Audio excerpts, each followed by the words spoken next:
भक्ति भारत में आपका स्वागत है। अगर आपको वीडियो पसंद आए तो इसे लाइक करें, शेयर करें और ऐसे और भी भक्ति वीडियो देखने के लिए सब्सक्राइब करें। 18वां अध्याय। श्री वशिष्ठ ऋषि कहने लगे कि हे राजन, मैंने दत्तात्रेय द्वारा माघ मास का महात्म्य कहा। अब माघ मास के स्नान का फल सुनो।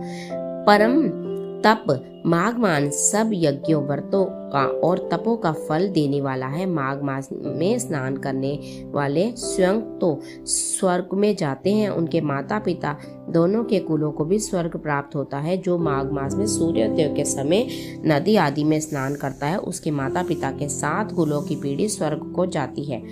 माघ मास में स्नान करने वाले दुराचारी और कुकर्मी मनुष्य भी पापों से मुक्त हो जाते हैं और इस मास में हरि का पूजन करने वाले पाप समुदाय से छूटकर भगवान के सदृश शरीर वाले हो जाते हैं। यदि कोई आलस से भी माघ में स्नान करता है, उसके सब पाप नष्ट हो जाते हैं। जैसे गंधर्व कन्याएं राजा के श्राप से भयंकर कल को भोगती हुई लोमश ऋषि के वचन से माघ में स्नान करने से पापों से छूट गई। यह वार्ता सुनकर राजा दिलीप विनय से पूछने लगे कि हे गुरुदेव, ये कन्याएं किसकी थी?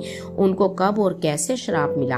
उनके नाम क्या थे? ऋषि के वाक्य से कैसे श्राप मुक्त हुई और उन्होंने कहाँ पर स्नान किया? अब आप विस्तार पूर्वक कहिए। वशिष्ठ जी कहने लगे, हे राजा, जैसे अग्नि से स्वयं अग्नि उत्पन्न होती है, वैसे ही यह कथा धर्म और संतान उत्पन्न करती है। हे राजन, सुख संगीत नामक गंधर्व की कन्या का नाम विमोहिनी था।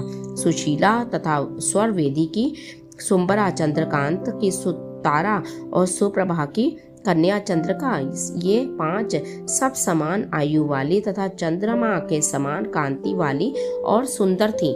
जैसे रात्रि को चंद्रमा शोभायमान होता है, वैसे ही पुष्प की कलियों के समान खिली हुई ये अप्सराएं थी। जैसे प्योधर वाली पद्मी वैशाख मास की कामिनी यौवन दिखाती हुई, नवीन पत्तों वाली लता के सदृश गोरे रंग सोने के सदृश चमकती हुई और सोने की अलंकारों से सुशोभित सुंदर वस्त्र धारण किए हुए, अनेक प्रकार के गाने और वीणा अथवा बांसुरी तथा दूसरे बाजे बजाने वाले में प्रवीण तथा ताल, स्वर तथा नृत्य कला में निपुण थी। इस प्रकार वे कन्याएं क्रीड़ा करती हुई कुबेर के स्थान में विचरती थी। एक समय कौतूहलवश माघ मास में एक वन में दूसरे वन में विचरती हुई मंदिर के पुष्प तोड़कर सरोवर पर गौरी पूजा के लिए गईं। स्वच्छ जल के सरोवर में स्नान करके वस्त्र धारण कर मौन हो बालू मिट्टी को गौरी बनाकर चंदन, कपूर, कुंकुम और